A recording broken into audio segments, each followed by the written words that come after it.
नमस्कार दोस्तों, हमारे चैनल जानकारी सूत्र में आपका स्वागत है। आज आपको श्री कृष्ण की पटरानी सत्यभामा, सुदर्शन चक्र और गरुड़ का घमंड भगवान श्री कृष्ण ने किस प्रकार दूर किया। भगवान कृष्ण ने अपने प्यारों की पहचान बताई है कि कौन भक्त मुझे प्रिय हैं, तो वो यही बताते हैं, निरहंकारा यानी अहंकार से रहित व्यक्ति ही मेरा प्रिय हो सकता है। आज की कथा इसी पर आधारित है। श्री कृष्ण भगवान द्वारका में रानी सत्यभामा के साथ सिंहासन पर विराजमान थे। निकट ही गरुड़ और सुदर्शन चक्र भी बैठे हुए थे। तीनों के चेहरे पर दिव्य तेज झलक रहा था। बातों ही बातों में रानी सत्यभामा ने श्री कृष्ण से पूछा कि हे प्रभु, आपने त्रेतायुग में राम के रूप में अवतार लिया था। सीता आपकी पत्नी थी, क्या वे मुझसे भी ज्यादा सुंदर थीं? द्वारकाधीश समझ गए कि सत्यभामा को अपने रूप का अभिमान हो गया है। तभी गरुड़ ने कहा कि भगवान, क्या दुनिया में मुझसे भी ज्यादा तेज गति से कोई उड़ सकता है? इधर सुदर्शन चक्र से भी रहा नहीं गया और वे भी कह उठे कि भगवान, मैंने बड़े बड़े युद्धों में आपको विजयश्री दिलवाई है, क्या संसार में मुझसे भी शक्तिशाली कोई है? भगवान मन ही मन मुस्कुरा रहे थे। वे जान रहे थे कि उनके इन तीनों भक्तों को अहंकार हो गया है और इनका अहंकार नष्ट करने का समय आ गया है।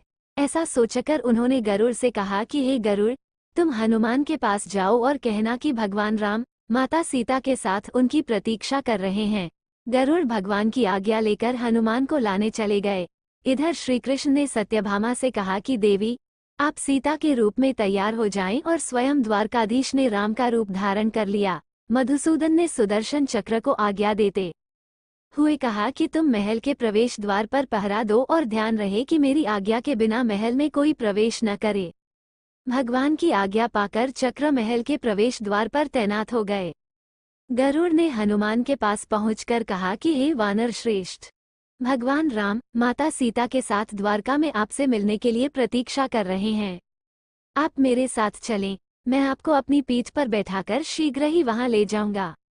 हनुमान ने विनयपूर्वक गरुड़ से कहा, आप चलिए, मैं आता हूँ। गरुड़ ने सोचा, पता नहीं ये बूढ़ा वानर कब पहुंचेगा, खैर मैं भगवान के पास चलता हूँ। ये सोचकर गरुड़ शीघ्रता से द्वारका की ओर उड़े। पर यह क्या, महल में पहुंचकर गरुड़ देखते हैं कि हनुमान तो उनसे पहले ही महल में प्रभु के सामने बैठे हैं। गरुड़ का सिर लज्जा से झुक गया। तभी श्रीराम ने हनुमान से कहा कि पवनपुत्र, तुम बिना आज्ञा के महल में कैसे प्रवेश कर गए? क्या तुम्हें किसी ने प्रवेश द्वार पर रोका नहीं?